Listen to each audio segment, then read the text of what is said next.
Quand mon corps change, Dieu ne change pas. Quand mes repères bougent, Dieu reste stable, Dieu reste fidèle. Amen. Dieu est fidèle dans tous les changements qu'une femme peut connaître. On a tous des changements, toutes des changements ou des étapes d'humeur dans les émotions. Et ça peut fortement nous déstabiliser. Mais Dieu est un refuge. Quand je ne me comprends pas, quand je ne comprends plus, Dieu, lui, ne me perd pas de vue. Dieu, lui, me comprend. Parce qu'il y a des saisons.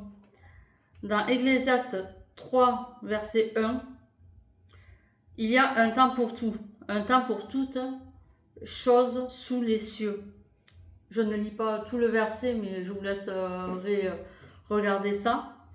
La parole de Dieu nous rappelle qu'il y a des saisons dans notre vie, des saisons de force, des saisons de combat, des saisons de croissance et des saisons aussi de transition. Et certaines saisons sont plus déroutantes que d'autres parce qu'elles touchent directement notre corps, notre énergie, notre équilibre intérieur et notre identité de femme.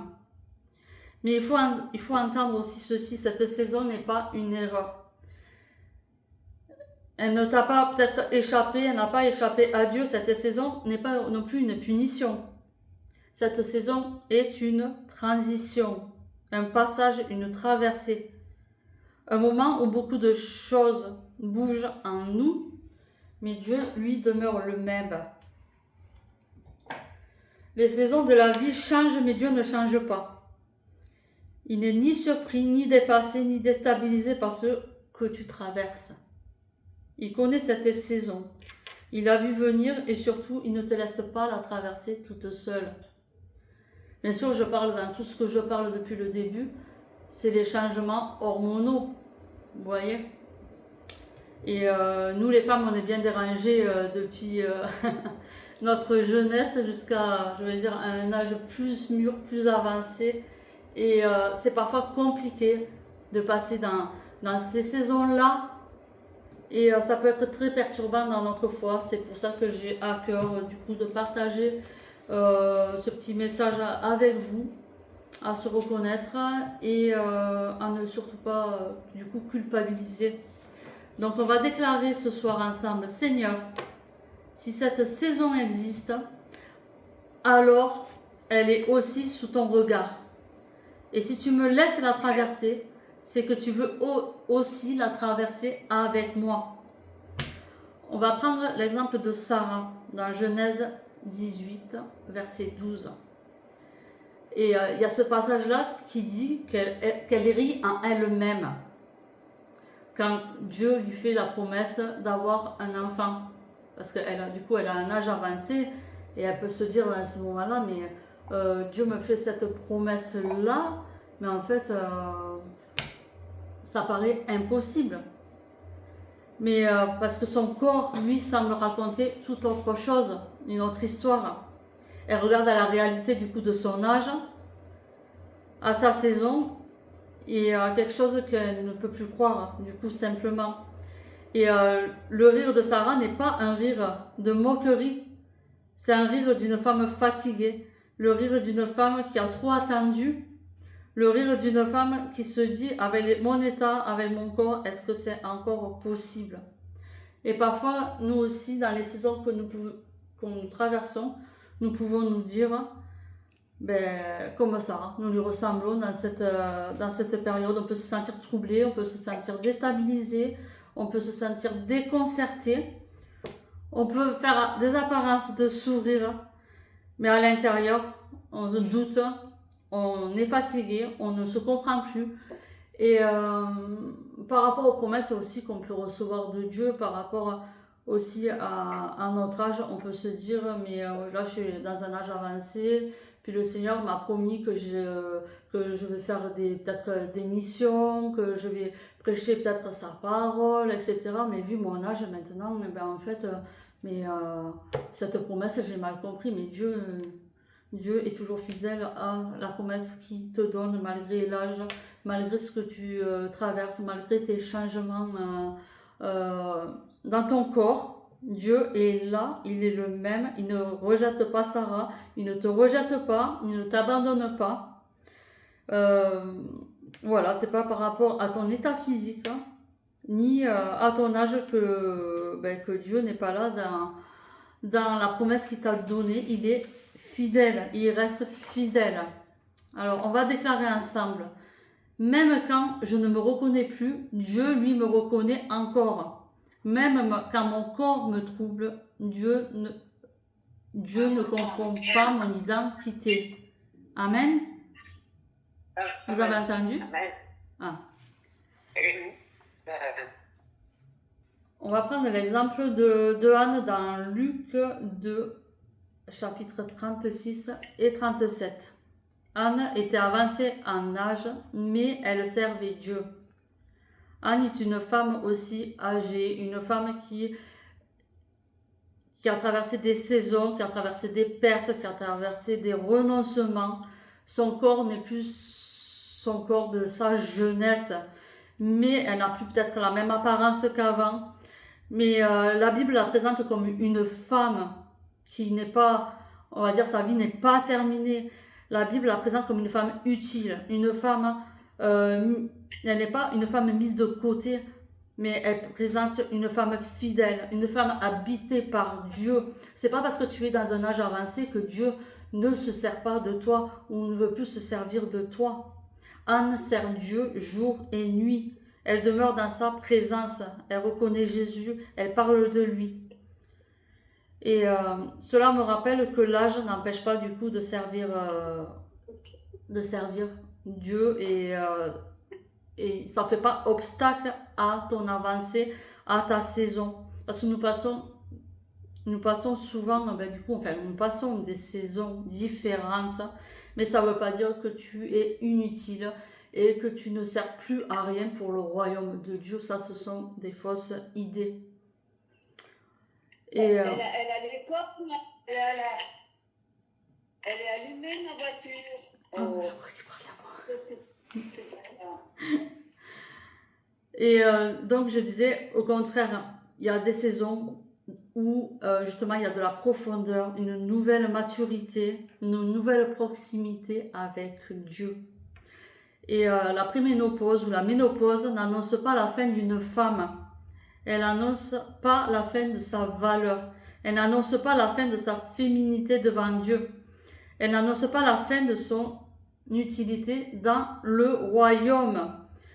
Mais Dieu continue dans cette saison de parler, de façonner et d'utiliser nous, les femmes, qui passons du coup dans des transitions de maturité différentes.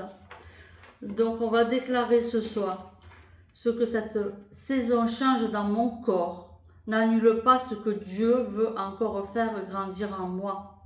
Même si mon corps entre dans une nouvelle saison, ma vie avec Dieu peut encore porter du fruit. Amen. Et confie ton cœur à Dieu.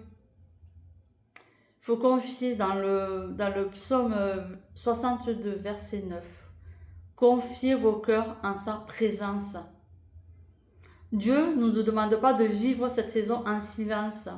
Il ne nous demande pas de nous cacher. Il ne nous demande pas de refouler un petit peu du coup ce qu'on peut ressentir, parce qu'on peut parfois avoir honte de ce qu'on ressent, d'avoir honte du coup de s'énerver un peu plus que d'habitude, de perdre patience, de ne pas toujours être comprise. Mais se confier à Dieu, c'est de lui dire notre fatigue, lui parler de nos larmes qui coulent sans raison, de nos colères. On peut lui confier nos peurs, on peut lui parler de notre découragement, notre culpabilité, notre impression d'être débordé par nous-mêmes. Est-ce que du coup, t'as pas des fois cette sensation que tu t'énerves, peut-être tu es irrité plus que d'habitude, mais en fait tu es en train de dire des choses ou des choses qui te dépassent, mais tu t'énerves toi-même en fait. À l'intérieur de toi, Tu te dis, mais pourquoi je dis ça? Mais en fait, je veux pas dire ça, mais en fait, c'est plus fort que moi. Et après, ça te donne une forme de culpabilité ou de honte envers Dieu. Et du coup, Dieu te dit non, confie-toi en moi. Parce que le Seigneur, notre Dieu, est notre ami et notre confident. Et il est là pour nous relever. Dieu n'a pas peur de la femme fatiguée. Il n'a pas peur de la femme bouleversée. Il n'a pas peur de la femme qui ne comprend plus ce qu'elle traverse. Il préfère une femme vraie dans sa présence qu'une femme forte en apparence, mais dans la souffrance. Dieu ne veut pas de nous, enfin qu'on ait des prières parfaites ou des apparences, mais ce qu'il veut, il t'invite à venir à lui tel que tu es, avec un cœur sincère. Et de ne pas te laisser submerger par tout ce que tu traverses peut-être à l'heure actuelle. Mais il est là, il voit ton cœur, il voit la sincérité de ton cœur. Il ne te culpabilise pas. Mais des prières simples qu'on peut lui faire, lui dire au Seigneur, Seigneur, je suis fatiguée, Seigneur, je suis irritable, mais je n'aime pas ça. Seigneur, je suis à bout. Seigneur, je ne comprends pas ce qui se passe dans mon corps. Seigneur, aide-moi parce qu'aujourd'hui, je ne me reconnais pas. Et déclare, Dieu ne me demande pas d'être stable pour venir à lui. Il me demande d'être vrai, d'avoir un cœur sincère. Amen. Amen. Et on va parler, je pense que on va parler de la culpabilité. Parce que au milieu, comme je disais tout à l'heure, hein, au milieu de cette saison, on peut culpabiliser justement de ne pas se reconnaître nous-mêmes et se dire mais ouf, mais je suis quand même chrétienne, je sers le Seigneur et enfin ça peut être vite être un cercle vicieux en fait. Donc tu culpabilises parce que tu te trouves plus irritable. Tu culpabilises parce que tu te trouves moins patiente. Tu culpabilises parce que tu pleures plus vite ou parce que tu n'as plus l'énergie que tu avais avant. Tu culpabilises parce que tu contrôles plus ta journée. Peut-être que tu arrives à faire moins de choses que ce que tu faisais avant et du coup tu te sens un peu diminué dans ton corps en fait. Parce qu'il fatigue. Mais la culpabilité n'est pas toujours une preuve de lucidité. Parfois, c'est un poids supplémentaire qu'on rajoute à notre état. Dans le psaume 103, verset 14. Car il sait de quoi nous sommes formés. Il se souvient que nous sommes poussière. Dieu sait de quoi nous sommes formés. Il connaît notre fragilité, il connaît notre corps, nos limites, notre fatigue, nos nuits troublées, nos émotions bouleversées, notre système nerveux mis à l'épreuve. Et il ne découvre pas du coup tout ce qu'on est, parce que le Seigneur nous connaît, il connaît ce qu'on traverse, il voit ce qu'on traverse, et Dieu nous comprend. Parfois l'entourage ne comprend pas ce qui se passe, mais Dieu, lui, voit toutes choses.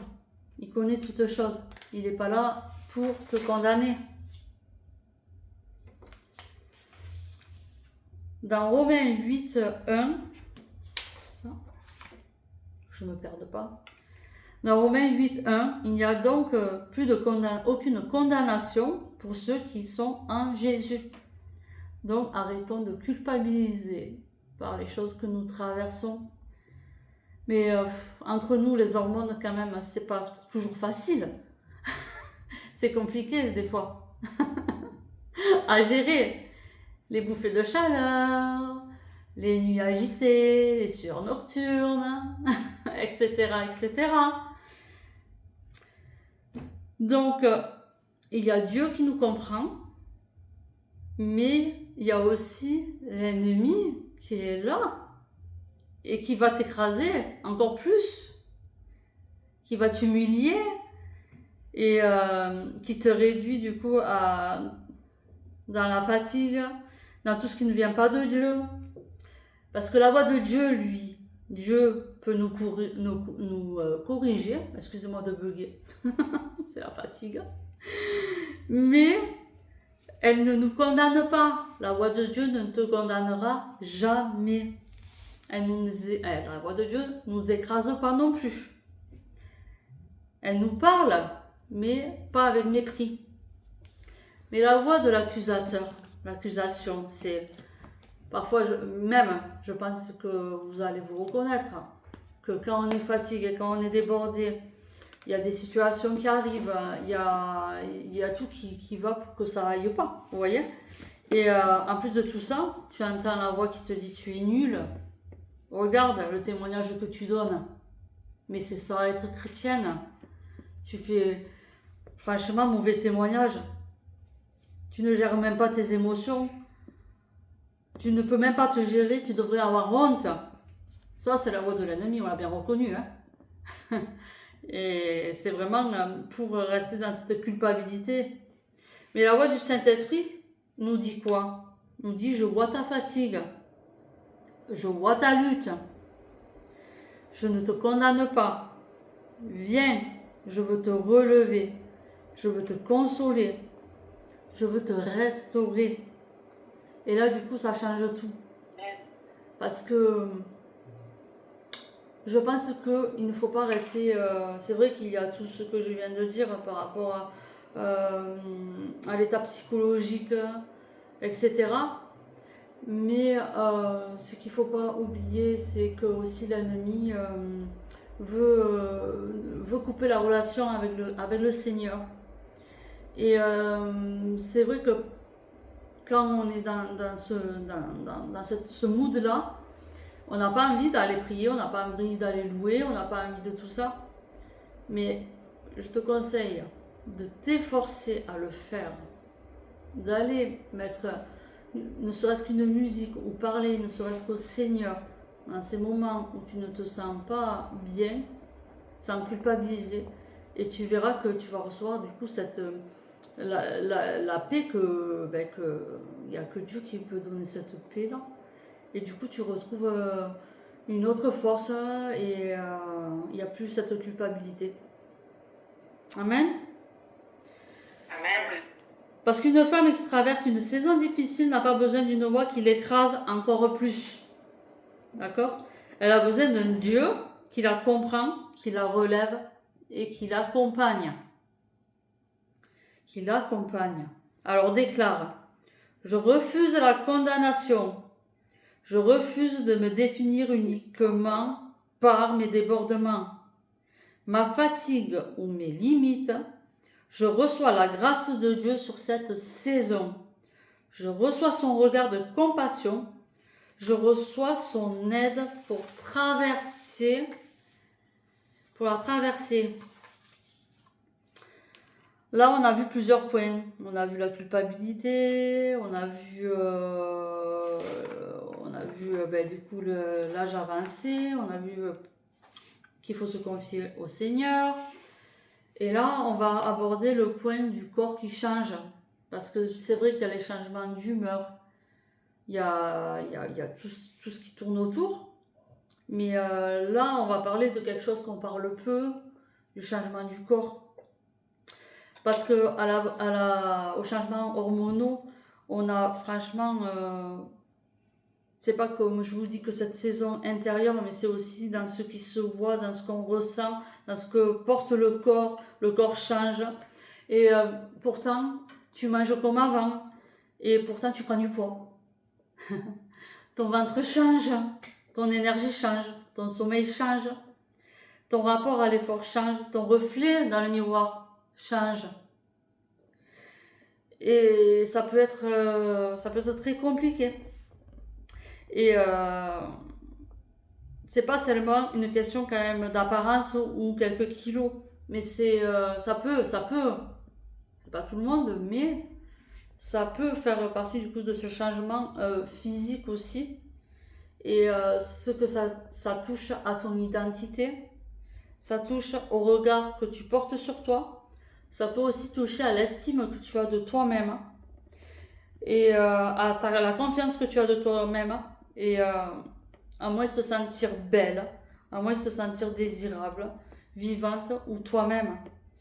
C'est parfois compliqué de voir des kilos se mettre sur la balance alors que tu n'as pas changé ton hygiène de vie.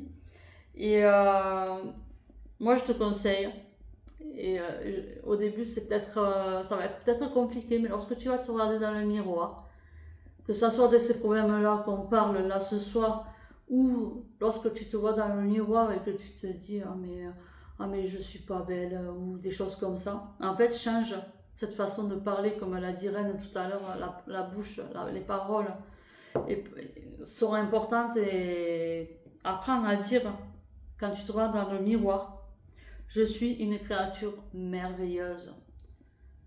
Amen. Je suis une créature merveilleuse. Peut-être qu'au départ, ça va te faire bizarre de dire des choses comme ça. Mais à force, tu vas te l'approprier. Et tu vas dire, ah mais je suis belle.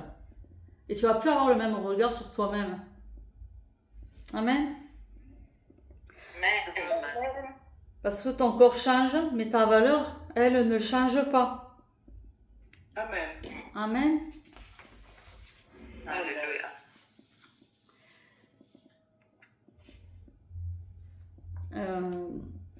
Ouais, ton corps traverse une transition, mais ton identité en Dieu n'est pas en train de s'effacer. Tu n'as pas moins de valeur parce que tu changes physiquement. Dans 1 Corinthiens 6, 19, ne savez-vous pas que votre corps est le temple du Saint-Esprit? Cela veut dire que ton corps a de l'importance. Ça veut dire que c'est pas parce que ton corps change que le Saint-Esprit va partir au fur de ton corps. Tu es le temple du Saint-Esprit. C'est pas parce que tu n'as plus un corps jeune, mince, parfait, que ça y est, tu n'as plus le Saint-Esprit en toi. Il habite dans ton corps, quoi qu'il en soit. Il est là, il est avec toi, il est en toi, il est à tes côtés. Mais le Saint-Esprit ne désertera jamais ce corps-là. Amen. Dieu ne te parle pas avec mépris. Et si Dieu ne méprise pas ce corps qu'il habite encore, alors toi non plus ne le méprise pas. Et ne le traite pas comme un ennemi. Tu es un temple merveilleux pour le Saint-Esprit. Tu peux apprendre à traverser cette saison sans te renier. Tu peux apprendre à regarder ce corps avec plus de douceur. Tu peux apprendre à dire « Je ne comprends pas tout ce qui m'arrive, mais je refuse de me détester. » Refuse de te détester. Je ne sais pas quel regard tu as lorsque tu te vois dans un miroir, mais refuse de te détester. Tu n'es pas n'importe qui. Tu es le temple du Saint-Esprit. Alléluia. Amen. On va déclarer. J'aime bien faire des déclarations. Même si mon corps change, ma valeur ne change pas. Même si mon reflet me déstabilise, Dieu ne détourne pas son regard sur moi, de moi. Mon corps n'est pas un corps abandonné. C'est un corps en transition, habité par le Saint-Esprit. Je refuse de me mépriser dans cette saison. Je choisis de me regarder avec la grâce avec laquelle Dieu me regarde. Il ne te regarde plus avec ton regard, mais imagine le regard de Dieu sur toi. Amen. Et je vais vous partager un petit témoignage. Parce que si je vous parle de tout ça ce soir, c'est que je le vis. Je vis des choses. Et donc, du coup, dans ces moments-là, comme je le disais tout à l'heure, je ne me reconnais plus. J'ai des moments plus irritables que d'autres. Et il y a des situations où peut-être que je vais vous raconter quelque chose. Dans les moments où, justement, qu'on parlait tout à l'heure, qu'on est plus irritable. Mais il s'est passé quelque chose. Mes fils étaient partis jouer au stade. Hein. Et du coup, ils ont eu des problèmes. Ils ont été un peu ils ont été humiliés, ils ont été tapés, tout ça. Et du coup, dans ma réaction, ben, je suis allée faire le tour de mon village pour aller voir qui c'était ces personnes-là qui avaient fait du mal à mes enfants. Hein. Après, bon, vous allez me dire, c'est normal de voir tout ça. Mais je suis restée dans un ton très quand même poli, mais ferme. Mais après, en fait, après tout ce qui s'était passé, parce qu'il y a quand même une colère qui s'est mise en moi à ce moment-là, une adrénaline, enfin, vous voyez la maman, quoi. Et du coup, tout ça, ça m'a... J'étais fatiguée, dépassée, j'étais à fleur de peau. Mais tout ça, ça m'a fait me sentir mal. Je culpabilisais du coup d'avoir réagi comme ça en me disant, mais Seigneur, mais en fait, est-ce que j'ai pas du coup donné mauvais témoignage parce que ben, on doit avoir un témoignage ben, pour ta gloire. On ne peut pas parler de Jésus, puis à côté de ça, eh ben, d'être des fois avoir des côtés impulsifs, comme on dit chez nous, avoir le sang chaud, voilà, mais comme je vous dis, je suis quand même restée très correcte, hein, mais j'ai senti cet énervement monter en moi. Mais du coup, dans cette saison, Dieu m'a appris quelque chose. Il m'a appris qu'il ne me condamne pas, qu'il me comprend, il connaît mon combat. Il sait que cette saison remue dans mon corps, dans mes émotions, dans mon équilibre. Alors, ben non, ça ne veut pas dire que tout est permis, tout n'est pas permis. Ça ne veut pas dire que je peux blesser les autres sans revenir dessus. Mais ça veut dire que quand je tombe, je peux revenir à Dieu sans peur d'être rejeté. Alléluia. Sans peur d'être rejeté, il ne faut pas avoir honte, il faut revenir à Dieu. Et tout ça m'a fait comprendre que je n'étais pas en train de devenir une mauvaise chrétienne, que je suis simplement en train de traverser une saison.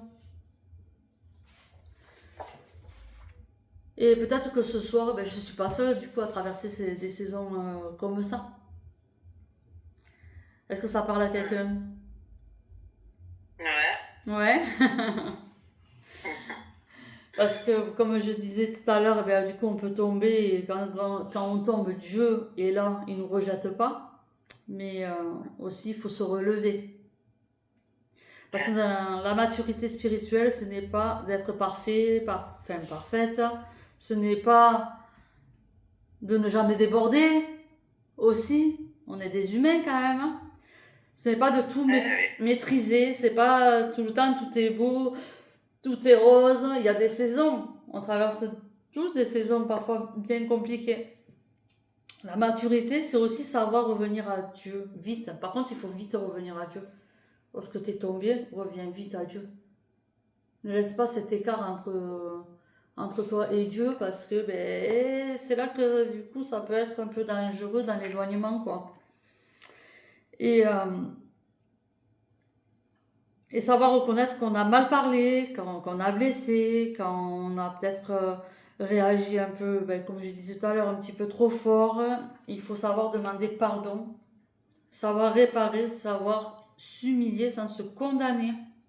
Parce qu'il peut arriver que dans cette saison, qu'on soit plus vive, plus irritable, plus fragilisé, plus épuisé. Et si tout ça déborde sur ceux qu'on aime, alors oui, on peut revenir demander pardon, remettre les choses à leur place.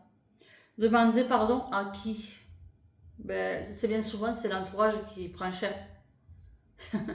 C'est le mari, c'est les enfants, c'est peut-être la tante, c'est peut-être l'oncle, c'est peut-être, je sais pas, mais c'est peut-être des amis, mais c'est les personnes qui nous entourent. Et parfois simplement dire pardonne-moi, ce n'est pas mon cœur, j'ai pas voulu être comme ça. Mais demander pardon, ça veut pas dire vivre sous la honte. Demander pardon, c'est refuser de laisser la saison devenir une excuse. Parce qu'il ne faut pas que, voilà, que ça devienne une excuse, oui, ben là, en fait, ben, c'est les hormones, tu comprends.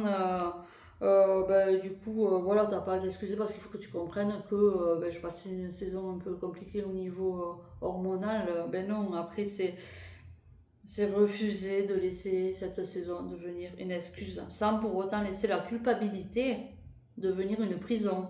Il y a des nuances, vous voyez. C'est tout un équilibre. Mais oui, je traverse une saison difficile. Oui, j'ai besoin de grâce. Oui, j'ai besoin de compréhension. Mais je ne veux pas, mais je veux, pardon, aussi rester enseignable, humble et disposé à revenir à Dieu.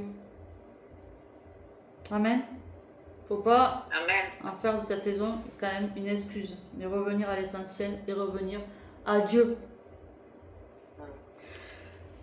Parce que la communication aussi, on a parlé de la famille, on a parlé du mari, on a parlé des enfants, on a parlé de tout ça, mais savoir communiquer les uns envers les autres, parce que ne pas communiquer peut être dangereux. Et parce que quand on se sent comme ça, on se sent vulnérable, on se sent irritable, etc. Mais le fait de le vivre seul, on se tait. Et du coup, notre entourage ne perçoit peut-être pas les choses qu'on vit, ne comprennent pas si on ne communique pas. Donc, dans les deux cas, ben nous, si on se tait, on encaisse les choses. On se dit, ben, on se fait des fausses idées en disant, ben, de toute façon, si j'en parle, ils ne comprendront pas. On espère que ça va passer. Et pendant ce temps, dans notre intérieur, la pression, elle monte. Mais apprendre à dire, je traverse quelque chose. Apprendre à dire, je suis plus sensible en ce moment. Je suis plus fatiguée. J'ai besoin d'un peu plus de douceur, d'un peu plus de compréhension. C'est pas se plaindre, c'est faire entrer la lumière là où le silence était en train de nous épuiser. Parce que le silence isole, la communication soulage. Et bien souvent, je conseille aux personnes de communiquer ce qu'on peut ressentir ou les choses qui nous tracassent à notre entourage. Parce que le manque de communication, les non-dits peuvent faire vraiment de gros dégâts. Et parler, c'est aussi permettre à ceux qu'on aime de comprendre du coup ce qu'on traverse. Par exemple, dire à son mari, je suis dans une saison où je suis plus sensible, plus fatiguée, plus vite débordée. J'ai besoin de ta patience, pas seulement de ton analyse. Dire à ses enfants, bien sûr selon les âges des enfants, maman traverse une saison où elle est un peu plus fatiguée, plus émotive. Ce n'est pas contre vous, mais c'est... J'ai besoin qu'on s'aide. Ben justement, d'ailleurs, ça a été une conversation que j'ai eue aujourd'hui avec mes enfants, en disant que, ben oui, avant je portais beaucoup de choses, je pouvais faire physiquement plein de choses, etc. Mais que là, j'ai besoin qu'on m'aide, j'ai besoin qu'on mette des choses en place, etc. Parce que pour pas tout porter toute seule et se fatiguer et après être irritable, et etc., etc. Parce qu'après, l'ennemi, qu'est-ce qu'il fait? Lui, il vient, il s'infiltre dans les familles, dans le but de quoi? De les diviser, de les faire se disputer, d'avoir une ambiance lourde dans la maison. Mais en fait, non, ne permets pas ça dans ta maison. Ne permets pas ça dans ta maison, vraiment. Donc, il vaut mieux que tu communiques ce que tu ressens. Moi, je parle beaucoup d'enfants, c'est vrai, de mon mari, parce que je suis maman de 5 enfants. Donc, voilà. Mais j'espère que ça vous parle quand même. Et du coup, c'est pas rigolo pour l'entourage, mais il faut savoir aussi dire pardonne-moi, ce n'est pas ce que j'ai voulu faire, parce qu'on peut être parfois blessant. Et dire oui, ben, je te demande pardon, je voulais pas te blesser, pour pas que ça aille plus loin que ça. Et que voilà, comme ça chacun se comprend. Déclare avec moi ce soir, ce que je cache m'épuise, ce que je partage avec sagesse m'allège. Et vraiment, j'insiste vraiment là-dessus parce que la communication est vraiment très importante. Même si parfois ça semble, l'interlocuteur peut ne pas comprendre, mais c'est pas grave, parle-en quand même. Amen. Amen. Voilà, on va faire une déclaration finale, si vous voulez, répéter avec moi ou pas, comme vous voulez. Alors, mes émotions ne définissent pas ma foi. Ma saison ne définit pas ma valeur. Mes changements ne changent pas l'amour de Dieu pour moi. Mon corps change, mais Dieu ne change pas. Dieu t'aime. Mon énergie change parfois, mais la fidélité de Dieu reste la même. Mon reflet peut me troubler, mais Dieu ne détourne pas son regard de moi. Je refuse la condamnation. Je refuse de me mépriser dans cette saison. Je choisis de croire que Dieu me comprend, me porte, m'accompagne et me façonne encore. Je traverse une saison, mais je ne la traverse pas seule. Le Dieu qui m'a porté hier me portera aujourd'hui. Amen. Et si vous voulez, on peut clôturer avec une prière. Alléluia. Seigneur, tu vois chaque femme. Tu vois celles qui sont fatiguées. Tu vois celles qui ne se reconnaissent plus. Tu vois celles qui pleurent sans comprendre. Tu vois celles qui culpabilisent. Celles qui se sentent trop sensibles, trop irritables, trop à fleur de peau. Tu vois celles qui se regardent dans le miroir et qui ont du mal à se retrouver. Tu vois celles qui se demandent si elles sont encore elles-mêmes. Tu vois celles qui ont honte de ce qu'elles vivent et qui n'osent pas en parler. Seigneur, merci parce que toi tu ne changes pas. Merci parce que ton regard sur nous ne change pas. Merci parce que ta compassion ne change pas. Merci parce que même quand notre corps change, même quand nos émotions bougent, même quand notre saison nous déstabilise, toi tu restes le même. Je te prie pour chaque femme qui traverse cette saison. Viens remplacer la culpabilité par ta grâce, la honte par ta tendresse, la confusion par ta paix, la fatigue par ton repos et la peur par ta présence. Apprends-nous à vivre cette saison avec toi, à ne pas nous condamner, à ne pas nous rejeter, à ne pas nous définir parce que nous traversons, mais à nous laisser aimer, porter et transformer par toi. Apprends-nous à parler avec vérité, à demander pardon quand il le faut, à nous relever vite, à marcher avec humilité et à garder les yeux fixés sur toi.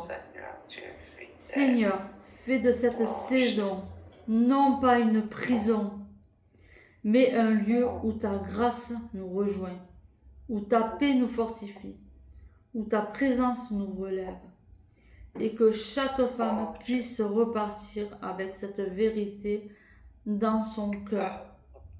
Mon corps change, mais Dieu ne change pas. Dieu ne change pas, Seigneur. Au nom de Jésus. Amen. Amen. Amen. Amen. Amen. Gloire soit rendue à Dieu. Alléluia. Amen. Seigneur, pour cette parole qui est une parole pratique de la vie de tous les jours. Oui. Quelquefois, il y a des choses que nous vivons, mais nous les vivons seuls. Mais nous bénissons le Seigneur pour ce que notre sœur Myriam a dit tout à l'heure, que le Seigneur lui a mis à cœur. Et je pense que chacun de nous a eu sa part, parce qu'il y a des moments où nous sommes déstabilisés par rapport aux divers points qu'elle a cités. Si je dois compléter quelque chose, c'est tout ça. Il y a quelqu'un qui ne nous abandonne pas, comme elle a dit tout à l'heure. Cette personne est avec nous et il nous comprend mieux que quiconque. Alors lorsqu'on ne peut plus, lorsqu'on sent qu'on perd pied, à mon sens, la première personne à qui on doit se confier, c'est Jésus. Alléluia. Pour pouvoir faire tout le protocole qu'elle a cité, la force vient de Dieu.